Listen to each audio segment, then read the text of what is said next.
Hello and welcome back to the Right Brain Podcast. My dad is here in his cool jacket, My Christmas jacket. his Christmas jacket. I was gonna say to you earlier that they just did the first Ralph Lauren men's fashion show in 10 years or something. Really? And They didn't call me? yeah, I was gonna say my dad is Come Ralph on, Lauren Ralph Lauren men's. uses old Especially Denim Supply, but they don't have that anymore. But yeah, they call him already. What the hell? But yeah, so that's his Christmas jacket because this is the first episode we're doing back after the new year. Yes. Which I'm really excited about. I was traveling a lot. I was in Montana and California and New York, and you guys were all over the place. And so we're finally back and we're ready to start 2026 with you all, and we're really excited about it. I'm so excited. I honestly have to say, personally, I don't think I've been as excited to start a year as I have been this year for so many reasons, so many blessings. And this show is one of them. Being able to spend my time with you and being able to be down here. And I'm just so excited about what's going to happen this year. And I've already seen it because, I visualize. Yeah. So I already know what's going to happen. And now I wake up every day just thinking like, okay, this is going to be cool.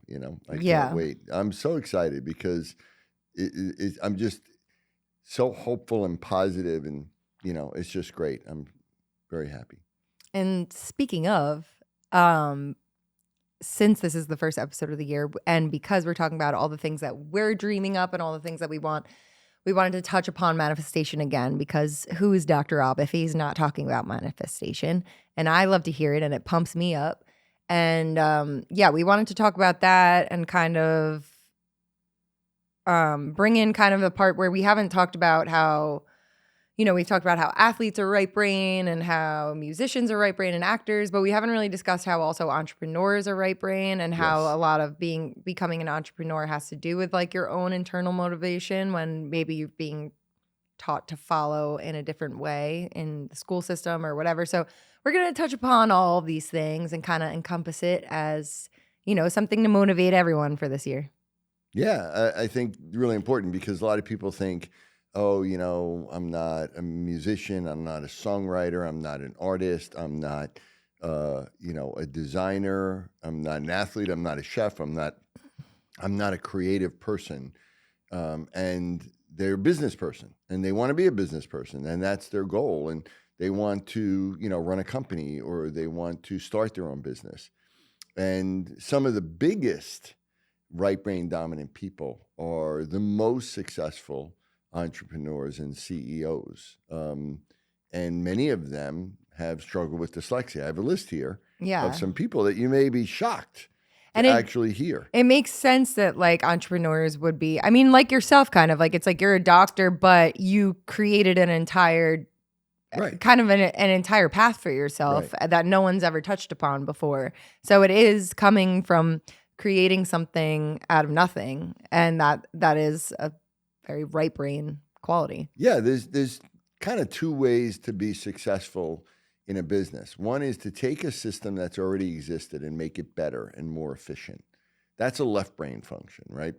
How can I make it better? How can I make it more efficient? But it's really something that's already been there before.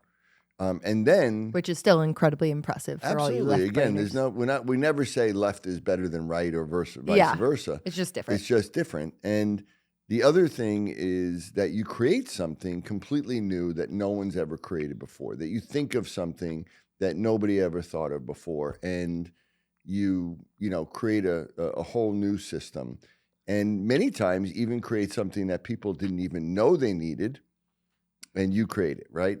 And so it is a very creative process that a lot of entrepreneurs and CEOs aren't given that. And a lot of being also a successful leader and building a successful company comes down to how you interact with people, your ability to feel other people and know, like you come up with something because really what you're doing is you're filling a need because you're really in touch with what people need.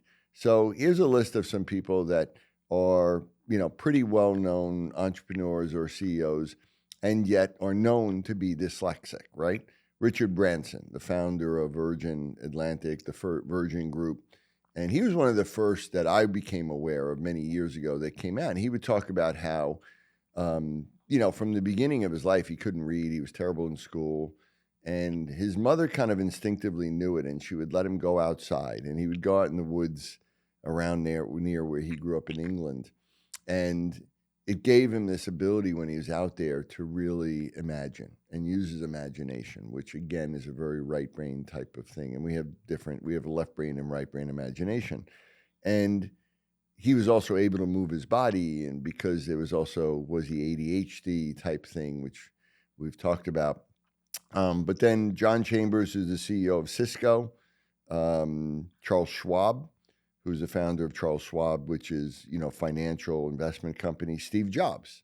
Steve Jobs, obviously. Who's that? No, I'm just kidding. So when you talk about the example of a company that created something that people didn't even know they needed, and then it became something that people couldn't do without, that was what Steve Jobs did with like the iPhone, right? Yeah. When the iPhone came out, when smartphones came out, or even the iPod before that.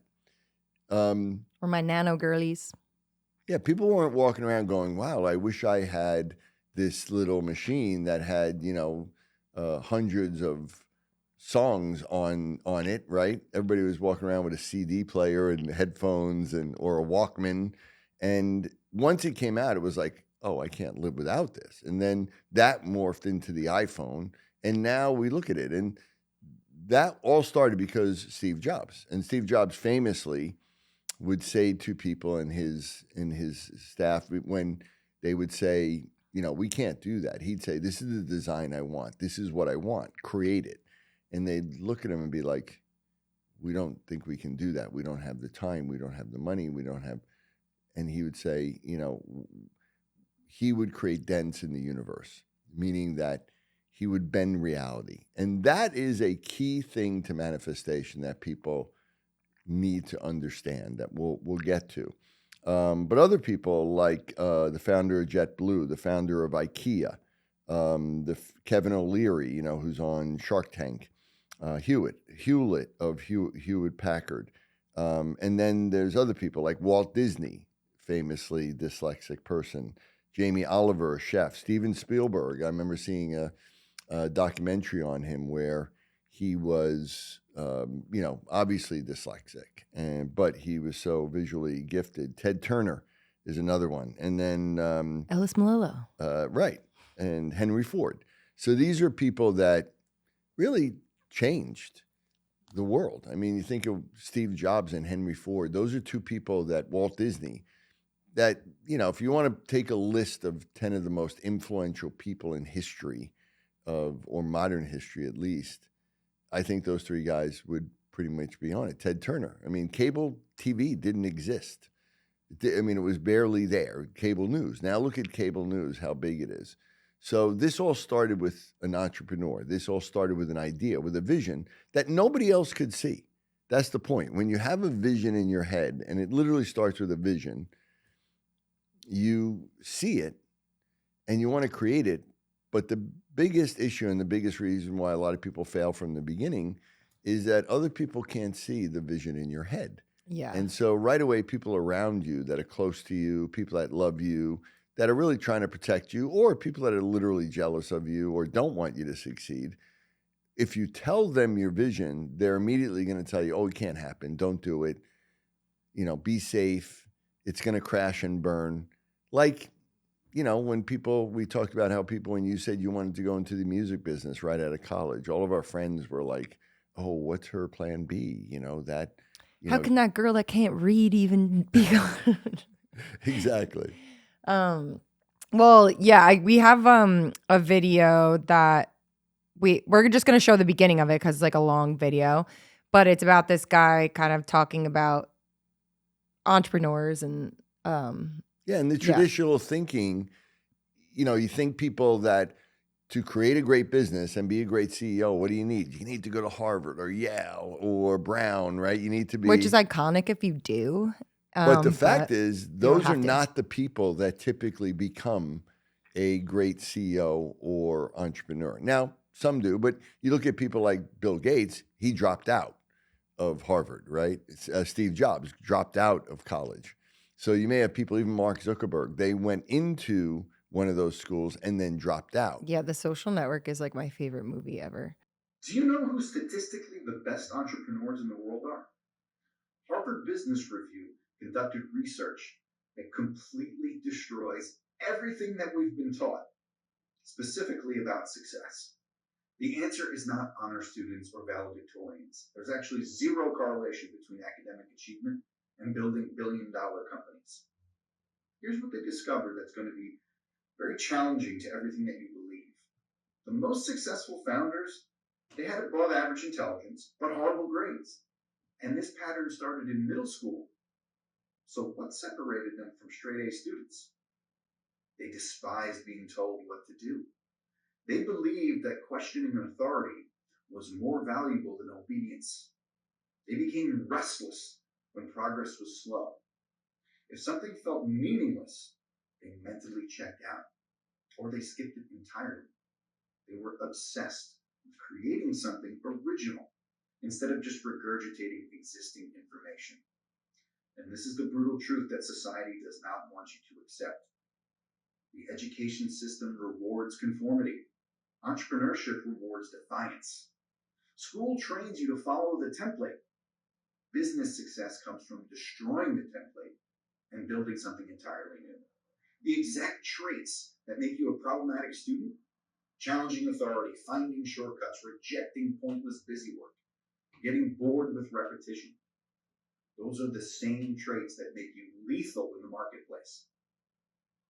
Most people spend their entire lives trying to fix these traits because teachers and parents told them that they were problems. But these aren't bugs, they're features.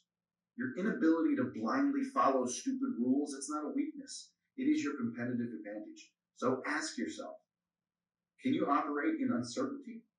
Do you push back when something doesn't make logical sense? Are you willing to bet everything on yourself when everyone around you thinks that you're delusional?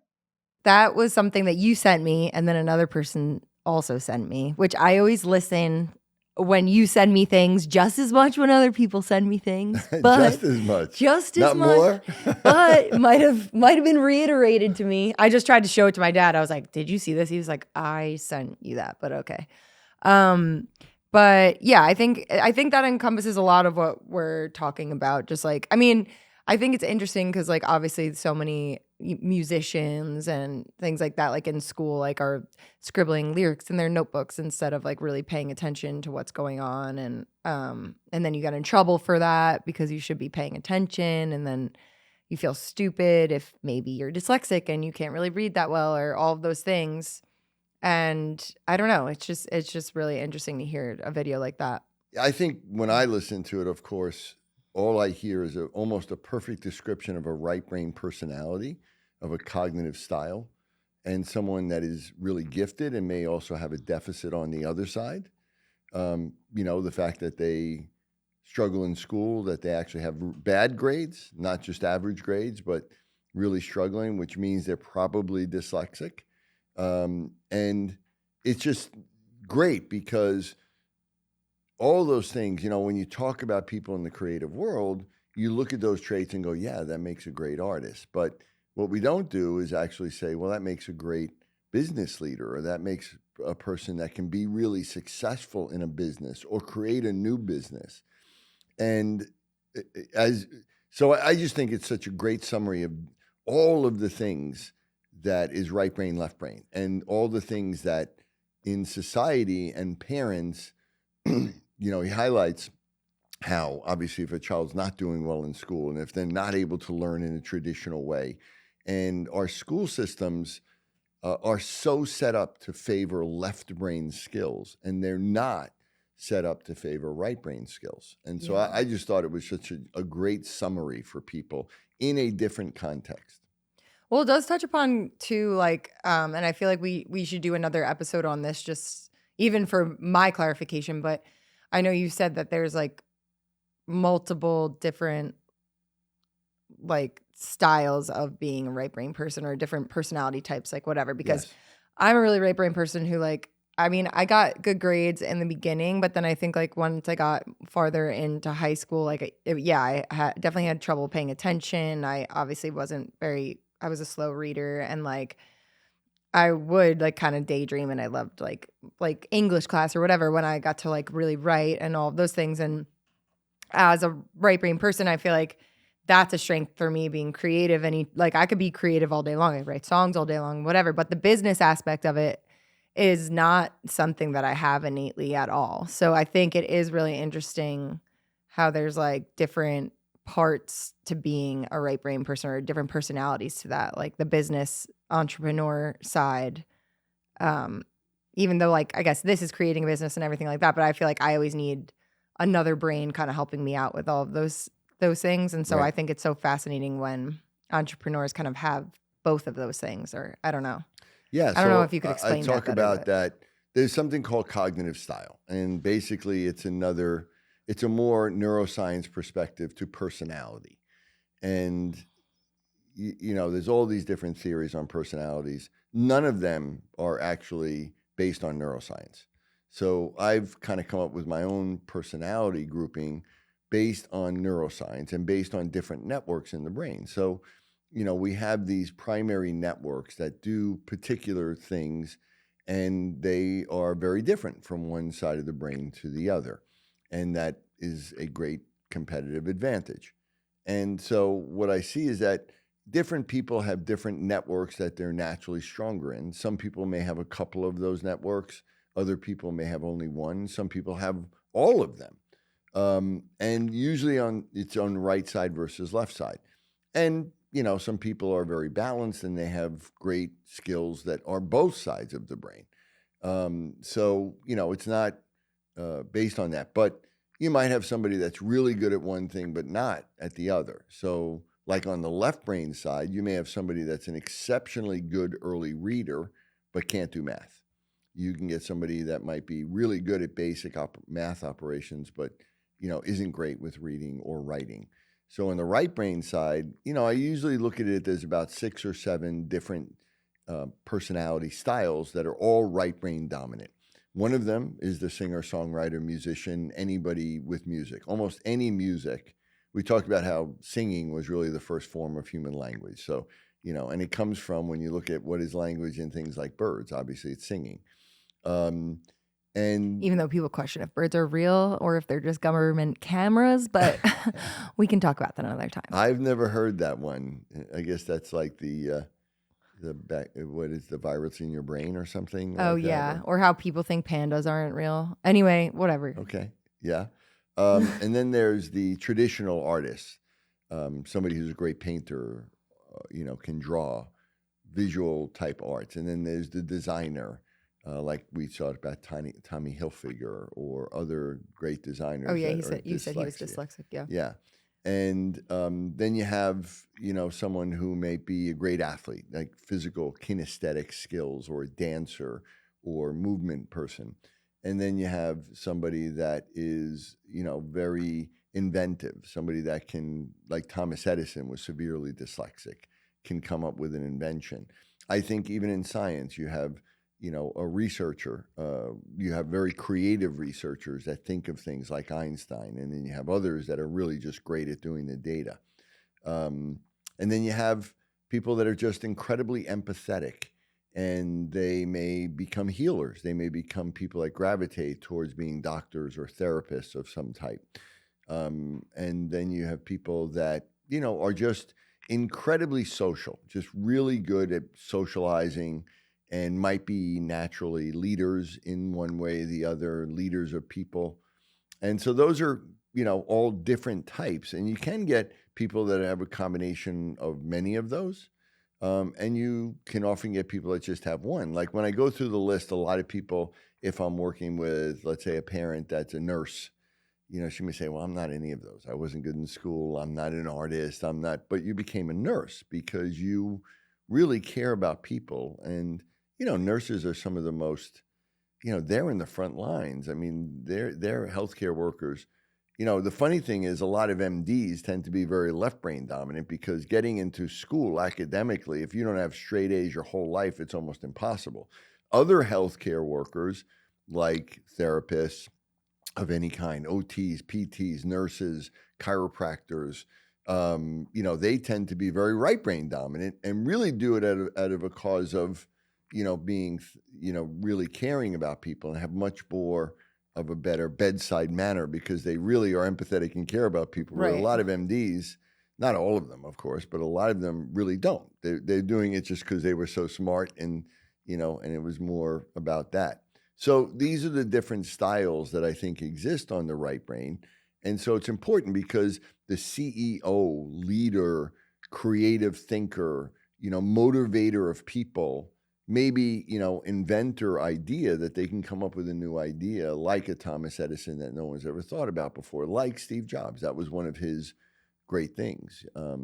He wasn't somebody who knew a lot about software. Or fashion, some would argue. That's very funny. But so anyway, that's kind of what we look at with the entrepreneur. Even though I'm like level. literally dressed as Steve Jobs right now, I should not. Well, you don't have the baggy jeans and the sneakers. Something very right brain about me right now is that I like love fashion and love to wear outfits, but I can't bring myself to like find a lint roller in my house. So like I'm wearing sweater boots and this, and I'm like covered in, I don't even know, little lints. So no one look, okay? I was going to ask if you had an animal in your house. No, I don't. If you have cats. I honestly don't. Okay. Oh, yeah. Anyway, drew attention to that. Right. But your overall look looks stunning. And you look absolutely beautiful today with the all-black look. Thanks. But, maybe not attention to detail. Yeah, I could have used the lint roller. Yeah. So getting back to that video, I think they highlight all of these things. And this is important because a lot of parents a lot of these gifts may not be immediately apparent. They may just only focus on the fact that this child can't read or that they're, So what I'd like parents to do is from the very beginning, if your child is struggling in school academically, their spelling is terrible, their handwriting is terrible, even if they're labeled with a learning disability, I want you to immediately think my child is gifted because they are. And I know I get a lot of parents, obviously from all over the world, and we work with some pretty severely impaired kids, kids that can't speak and that, are called intellectual disabilities. And I say to parents, your child is beyond a genius. And they look at me like, really? Like, we don't see it. Or if they get the other child that's right brain dominant, they may not see it because their disability, if they have all of these retained reflexes, they may not be as coordinated as they could be.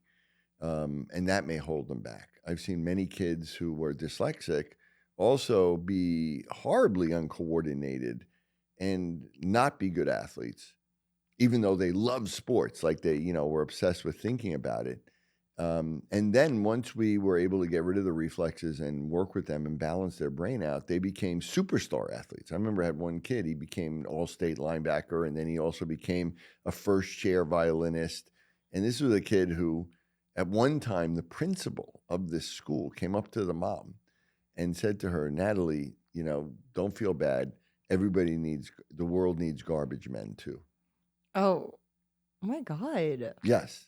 A principal actually said that to a parent. What is this principal's name? I'm going to go beat them up. No, we're not going to do that. But what happened was, what it did do was the mom, when the principal said that to them, she walked right to her husband because they had been discussing coming to see me. And she looked at me and said, I am leaving. I'm taking him. You're taking care of the kids over the next 6 months to a year. And I'm going to bring my son to see these people. And I'm not leaving him with these people that, because she was so offended.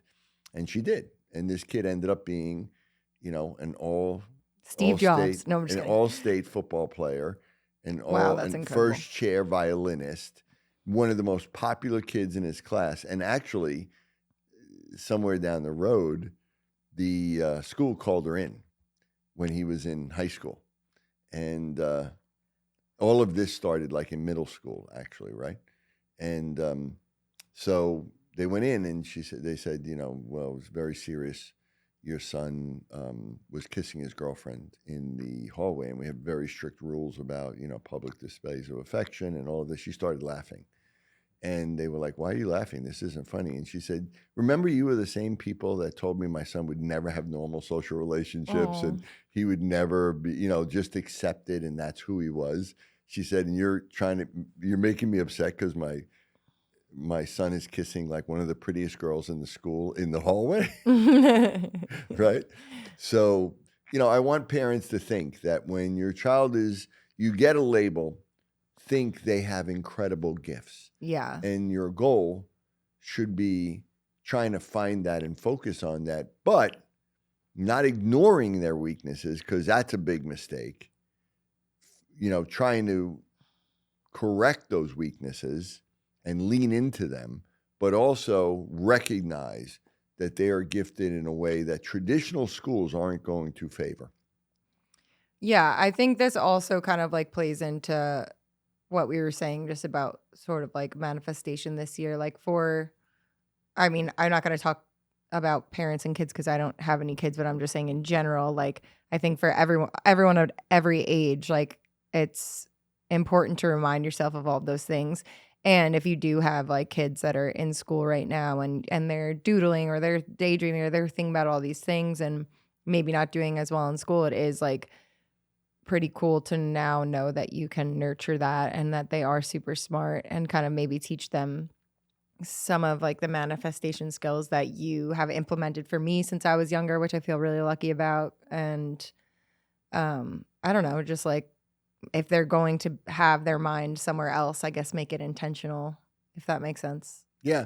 And realize there's a journey. Left brain dominant kids, because we're raised in a left brain dominant educational system and we have so much of a left brain dominant world, they often, unless they're so severely imbalanced in their right, they thrive early on. In school, they're the early gifted child.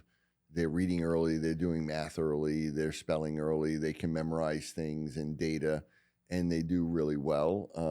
But then they might struggle a little socially in middle school, because a lot of these things peak in middle school, right? Because, socially, middle school is very challenging for almost everybody. Oh yeah. But then I for was the not right cute. brain dominant child, they may struggle early on with school and sticking with routines. And they want to be the child, running around, using their imagination, daydreaming, outside playing. They want to play with their friends. And, they don't want to do routines and memorize data over and over and over.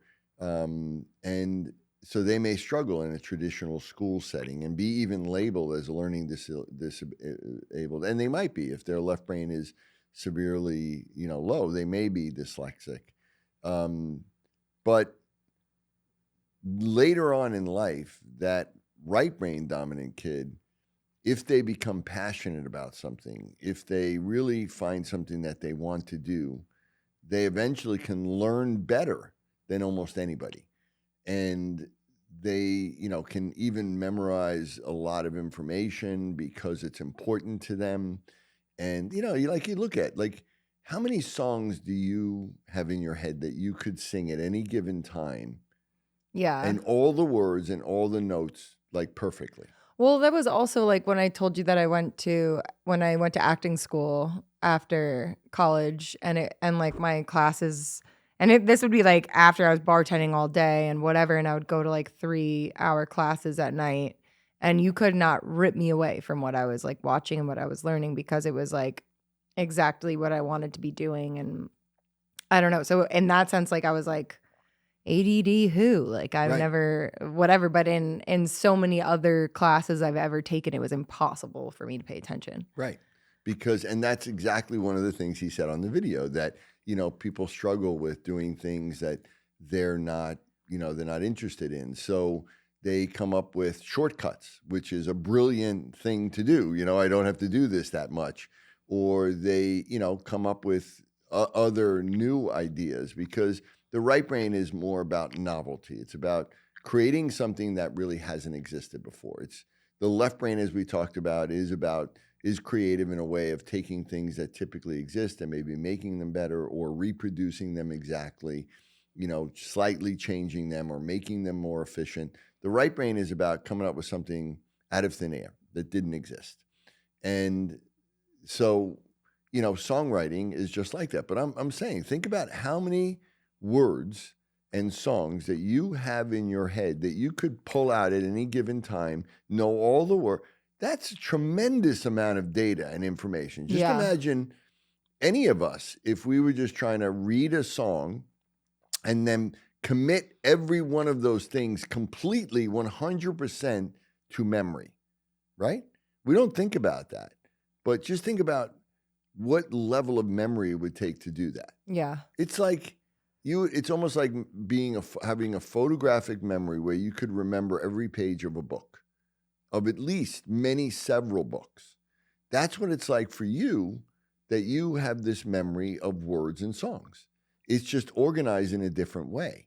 And that's all singer-songwriters. So that level of memory is maybe even more impressive than what we think of as a photographic memory. And I have many parents that tell me, I almost think the right brain child has a photographic memory because they remember scenes and events sometimes in clarity. Yeah.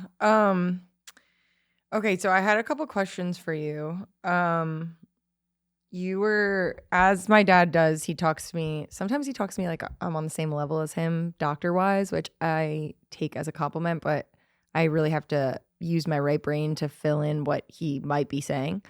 Good example of what the right brain does. It fills in. Thank you. I'm a doctor. No, you were saying today because we were talking about manifestation, and I guess we're talking about, like kids manifesting themselves into entrepreneurs and all those things. But you said, I know what law of assumption is, but I don't know what backward projection is. Yeah. So when we talk about manifestation, I like to emphasize, and we got a really great feedback when we did that whole thing on goal setting, and we got a lot of good feedback. So I think people are hungry for more. Manifestation for me, a lot of it first starts out with identity. It starts with, who do you want to be, or who do you see yourself being, and then assuming that feeling. There's a big difference between somebody who feels certain about something and very confident versus somebody that doesn't feel that, right? So also there's a big difference in feeling from hoping, wishing, projecting into the future. Oh my God, I hope this happens. And versus knowing you have something and seeing it now. So that is also related to why. Why is that hard? Well, part of it is because you're trying to assume an identity of someone that doesn't exist yet. And your brain and your memory systems operate in a way where something that happened to us or who we were, we have a memory of that and we can see it in our brain. But we can't see a future projection of ourselves as easy because it's not a memory, it's a projection. And so with backward visualization, it's a way of what we call creating a memory of the future. And our brain, especially the human brain, especially the prefrontal cortex, uniquely is able to do that. It's literally able to create a vision of the future, and then we can create a memory of that as if it was the past. And then our brain thinks of it as a memory, which means we were there and we were that person in the memory. You understand? Okay. So one of the exercises I talk about in doing that is I always start like, what I did this year at the end of the year and the beginning of this year when I create a plan for my year and I set goals and do all of that, is it starts with more of a right brain manifestation thing about who do I want to be, who do I want to feel, and what do I see happening in my life as I go through my life. And then I write from the end of the year. So like I write my goals and everything for 2026 from the end of 2026. And then I write it going forward as this happened. And I speak as if this happened. Not, oh, I want this to happen, as it happened. So I was just doing this with my group and my staff, I told you. So one of the exercises you can do to understand this, because that might be a hard concept for people to feel. So imagine if I said to you, okay, go back and write the story of 2025. and start from January and try to focus mainly on the good things, but you can also talk about some bad things that might have been significant for you and write your story of your life going through your life of 2025, and go through each month, go through each day, each week, each month, and then the year. And then write that story as if it was, let's say, a story, but it was a real story because this is your life. And again, there's multiple versions that you could focus on in there, right? Right. And almost anybody could do that. You'd say, okay, yeah, I could do it. And as you do it, you see yourself because you did it. It's a memory that you're pulling up of an actual event. Now go through 2026 and do the same thing. Go forward and write your story as if it already happened. But Yeah. now it can be anything you want it to be. You can create any story, anything that you want to achieve, anything you want to accomplish, anything you want to feel. And you're writing your story of your life as just as if you wrote it from going back in a memory. And you write it forward. And now at the end of that, your brain is thinking, this happened. And now the feeling you're going to have in your body is so different because now you just need to live it. But you already saw it. You already saw your life. It's as if you were a psychic and you could project forward and you saw all your events. Why do people love going to psychics? They want to know what's going to happen. Right brain people, a lot of their checking and OCD behaviors is because they have this sense of danger, or they always think I'm going to fail, or they're afraid of the bad thing, and they want to know, they want a certain certainty that things are going to turn out okay. Right. Right? So you can do that by writing that. So that's But not just writing it like while you're doing it, like picturing yourself down to like even maybe like the outfit you're wearing and like Right. how like, because I actually have the background of my, sorry, I wasn't trying to interrupt you. You just reminded me. The background of my phone is like about how Marilyn Monroe like manifested like her like fame and beauty, which it's not specifically like the same goals that I have, but just the fact that she would like, it says like, I dreamed of myself proudly walking around in beautiful clothes and being admired and overhearing words of praise. And she said she would make up praises and repeat them out loud as if other people were saying them to her and about her. And if she was overhearing people saying them, and she used like visualization and something along the lines of eavesdrop method, where she would like picture herself overhearing, which like hers was geared towards certain, like I guess like beauty and fame. I feel like mine, I'll like picture myself like, I don't know if I get like an award or something like that, but like kind of you wanting to use that to like overhear other people be like, wow, that was such a great song, or that was such a great whatever. And then I don't know, it makes it more real. It's exactly right. It's exactly what I'm talking about. That you're making it real, you're seeing it, because it started with her identity. Who did she want to become? She wanted to be this beautiful, famous actress, because that's where she saw, this is where I can become that, this Hollywood star, this, this goddess that everybody would look at. And she saw herself there before it actually happened. And so she manifested it, but she projected into the future and looked back. She saw herself there. She heard people talking about her. None of that had actually happened. Yeah. And whereas if you just sit there and hope and project in the future, it will always stay in the future. You will never achieve it. That's a key thing, because most people writing goals, you write it in the future. I want this to happen, on this date, whatever. As opposed to looking backward and saying it happened on that date, which is really the future, but you're looking at it as a past. You understand? That's a really powerful concept. And that's exactly what Marilyn Monroe did. And it's exactly what, the funny thing is, we were talking about this, especially someone that's a CEO or someone, bless you, someone that's a CEO or somebody that's an entrepreneur. One of the things, again, is we're always manifesting. Whether you like it or not, whether you sit there and think this is bullshit or not, whether you think, oh, I don't want to be that person, I just want to be spontaneous and have life happen to me. Okay, that's great. You are manifesting, whether you know it or not. So anything bad in your life, for the most part, you've manifested it, especially as an adult, right? Children, obviously, they may not have control over their lives and their environment, but for the most part, in your adult life, anything that's bad, you manifested it. Whether you want to think of that or not, most people obviously are going to go to blame. They have excuses. This is why I always tell people, never give an excuse. You don't, why do you ever need to give an excuse? Because let's say you're late for a meeting and you're like, okay, I was late for a meeting, and you make up an excuse, well, my Uber driver was late, or, somebody. The bottom line is you just didn't get up early. You didn't organize yourself on time. You didn't do it. I've never experienced that. No, you've never experienced. I'm not speaking about you. But really, when you go back to it, what was the reason? You weren't prepared when you should have, or whatever. You didn't deal with something. A fire came up, but it was your fault. So the excuse is bullshit. Almost any excuse is immediately bullshit. But we live in excuses.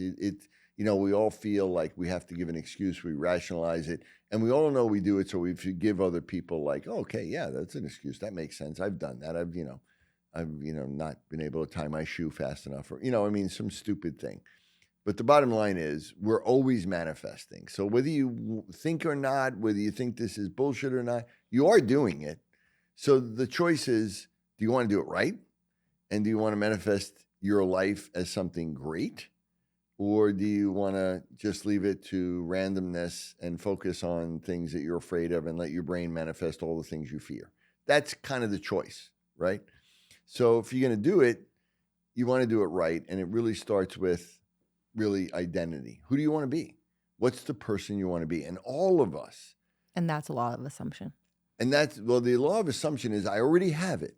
Exactly what Marilyn Monroe. Right.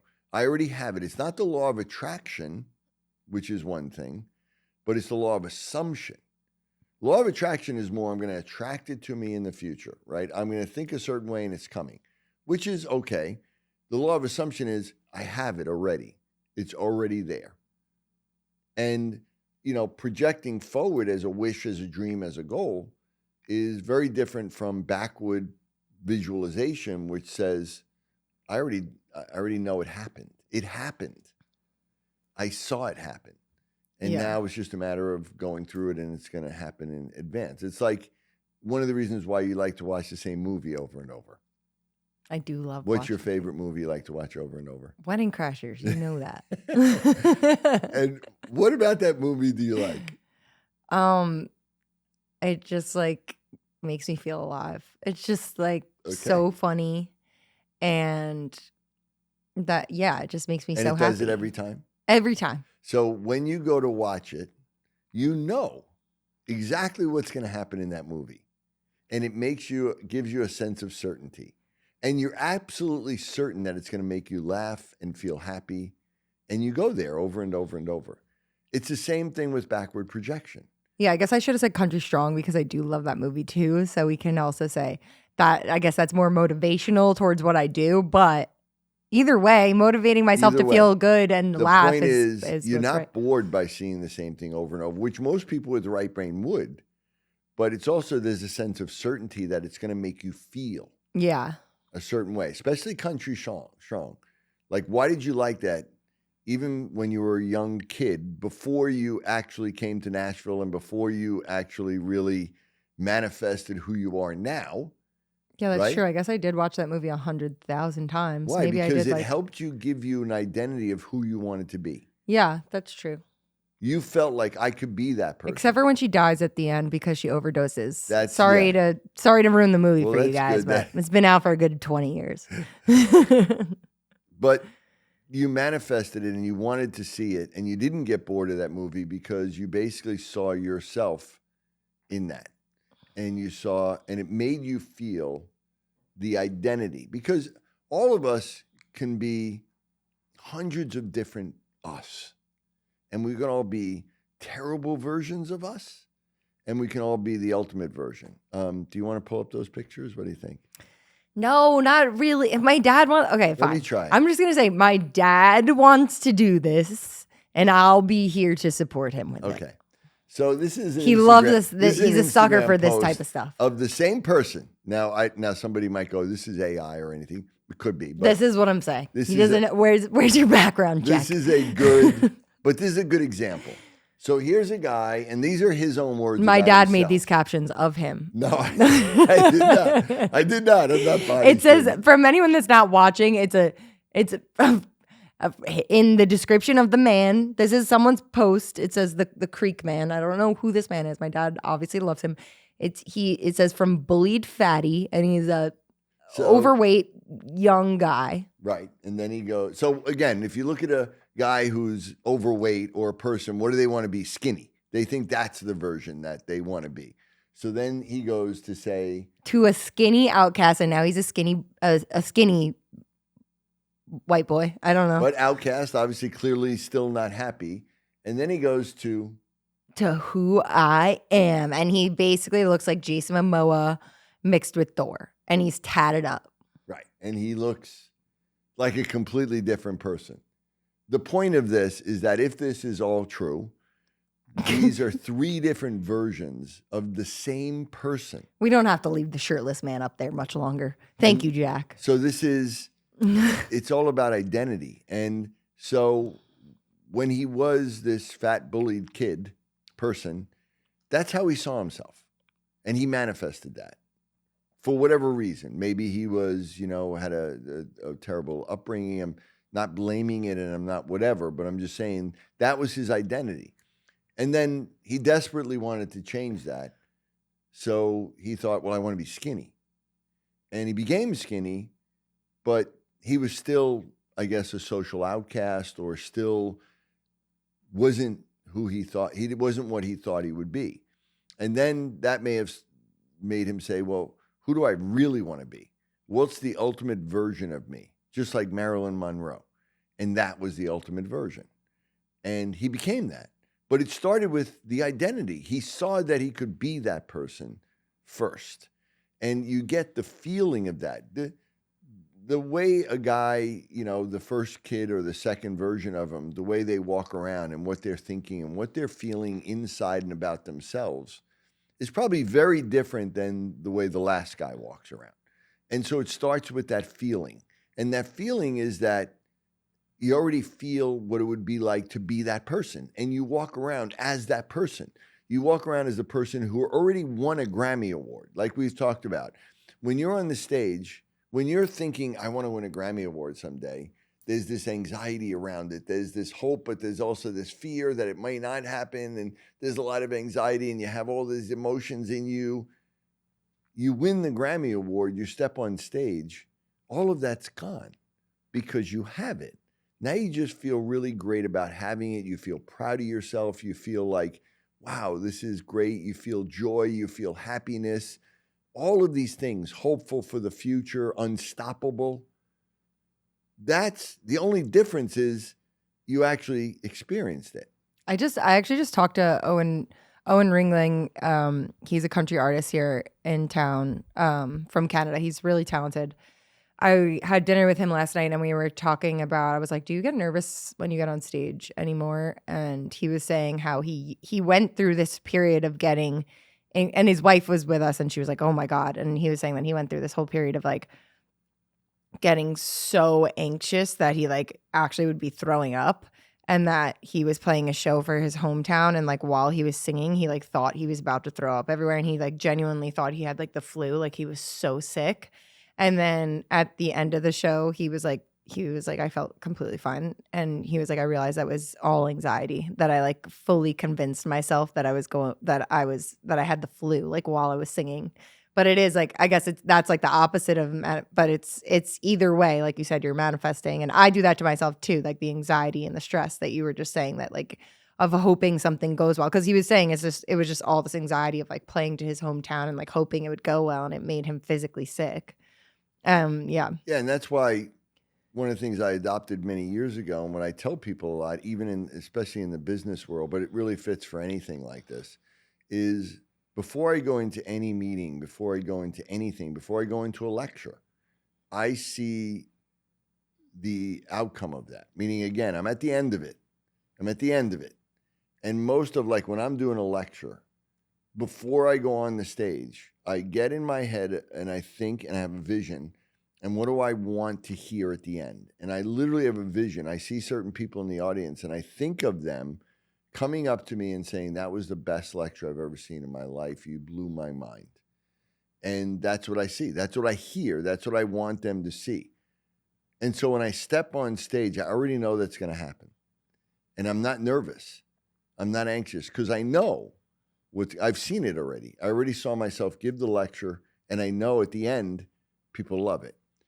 And I don't think there's been one instance where at the end of that, people haven't come up to me and told me that. And even the people I visualized come up to me and tell me that. And then that manifests in me that I'm doing this. And once you get the idea that I'm doing this, why wouldn't you do it all the time? Yeah. So it's the same thing. If you visualize a show, and if you visualize that at the end of the show, you want people giving you a standing ovation, you want, you go out into the audience, you want people come up to you saying, that was the best show I've ever seen. Those songs blew me away. Whatever you want to hear, whatever your identity is as far as how you want people to relate to you, if you do that beforehand, then you won't be as nervous because you'll already have seen the outcome. You already know you're going to do a great show. What are you afraid of? Yeah. What are you afraid of going on stage? You're afraid you're going to blow it. You're afraid, all your fears. And you're thinking about your fears. Shift that and think about what you want to happen. Yeah. And if you did that, and then once you do that regularly, you're going to realize I can do this every time. Yeah, I think I needed to hear this because I asked Owen that last night because now obviously he's a pro and he's got it down and whatever he said that was a couple years ago that he went through that whole thing. But I guess because I have a set of shows coming up and I've been mostly just in writing mode and I haven't played shows in a little while. Once I get in the flow of things and I don't get nervous and I'm like, hell yeah, let's do this. But now that I'm like starting up playing shows again, I have like all these, like I have so much anxiety where it's like starts like a week in advance where I'm like, oh my God, in 7 days from now, 6 days from now, 5 days from now. And like, even though I had a really long rehearsal the other day and everything went really well, it's like, I'm all in my head. So I thought about this morning that I was like trying to visualize. I guess that's why I have the Marilyn Monroe thing at the background of my phone. Think about it this way. From a professional performance standpoint, what have been some of the happiest moments of your life where you really felt like this is what I was born to do? I am so happy and fulfilled right now. I mean, playing a bunch of shows is, just any feels particular good. show that you could think of? Well, I guess just like when I got to play at Jones Beach because that was my dream to play there. But right. yeah, I'm just saying. But what I'm saying is that feeling, that emotion, that's what you want. And so imagine if you got up and when you were going to do a show, you knew you were going to feel that feeling at the end of it. Like you knew it. Like you'd become addicted to that. You'd be like, I can't wait to do this show. I can't wait to feel that because the only thing that makes me feel that is when I'm on a show in front of 15, 20,000 people screaming. Yeah. That's what I want. That's who I am. Whereas another person might go, oh my God, I'm so afraid to be in front of that many people. What if I fuck up? What if I really right? So you're focusing on fear as opposed if you focus on that. So if you could go back to that moment, or if you project head in a show and know that at the end of that show, you're going to have that feeling and people are going to come up to you and they're going to say things, then what you do is you'd be excited about that show instead of afraid of it. And when you can do that, then I guarantee you, like if you see yourself all the time in front of 15,000 people, that's all you're going to end up playing for. Yeah. As long as you really want that and you're not, and a lot of right brain people, I had parents recently and they have a daughter who they said was just unbelievably talented painter, like just so good at painting.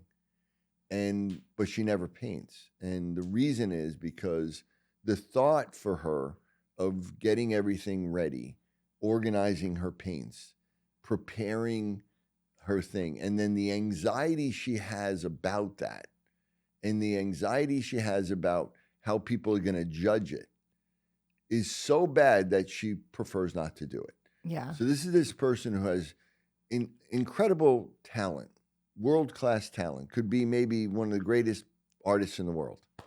And she won't do it because she's only focused on the fear. Meanwhile, I'm sure there's a part of her that wants more than anything else for people to love her paintings, and right? Okay, so because you're really good at this, how do we tie this all up in a bow for everyone? Well, we tie it off in a bow, first of all, to realize that, when we talk about right brain people, it's not just actors and songwriters and painters that are creative, that have a right brain creativity. You may have none of those things and yet be incredibly gifted.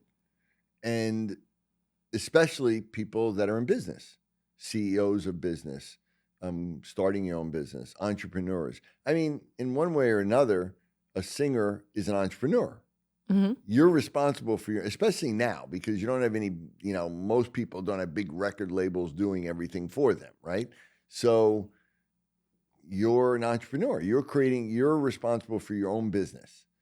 And so parents early on understand that, according to this video in this Harvard study, that the people that actually become billionaires, that make businesses that change the world, like Steve Jobs, often are dyslexic to start out with and struggle in school, and especially in middle school when school becomes much more challenging. And so understand that if your child has a label, immediately think about the gift and try to foster that, but also realize that you can get rid of the weaknesses. I have almost every dyslexic kid we've ever worked with is now a better reader than most people their age, because we got to them early enough, usually. Yeah. But there's a gift, and you want to be able to lean into that, and don't feel bad about your kid because they don't fit into the traditional setting. But it all comes down to manifesting that many of these people were able to not see themselves as the loser, dummy, can't read. Fatty, as you said. Right. But they somehow saw themselves, like Marilyn, as this person. And they saw an identity. And so two of the key things when you're setting goals and manifesting is that it starts with who you want to be, becoming that person. And the feeling that person has, that you understand that you're already that you're already that. It's not that you're hoping to be that, not that you're projecting in the future, that you become that. That's hard to understand. And this is also the part of backward projection, where you look back as if these things happened, and then your brain forms it as a memory, and it sees you in that memory as having it. And so therefore your brain assumes you already are that person. It already happened. Yeah.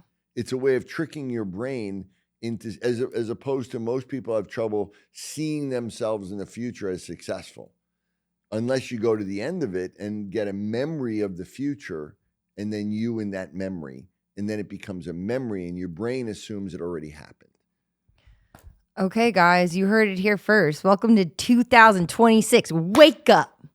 We got a lot to manifest. Absolutely. It's going to be a great year all the way around. It's going to be a great year, and we'll be here with you every week, guiding you through it, or just telling you crazy stories to help you through it. Okay, well, I think that was really positive and fun. Yes, they're a lot of fun. Thank you. Love you. I love you too. Okay, until next time, guys.